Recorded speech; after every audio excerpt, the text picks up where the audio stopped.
चला खेळूया.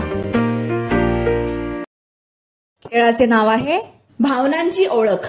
दाखविलेल्या क्रियाकृतीतून मूल स्वतःची काळजी घेणे, भावना व्यक्त करणे, स्वतःच्या गरजा पूर्ण करण्यास शिकते. या वयात मूल ओळखीचा चेहरा पाहून हसते. ओळखीच्या लोकांशी संवाद साधताना आनंदाची भावना वाढते.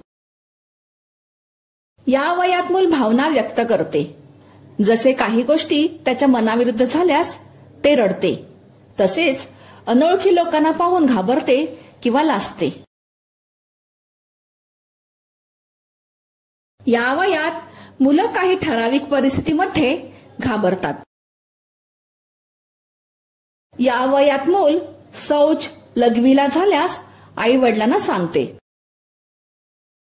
मूल व तुमच्यातील नाते आणखी घट्ट होण्यासाठी दिवसातील ठराविक वेळ मुलासोबत घालवा.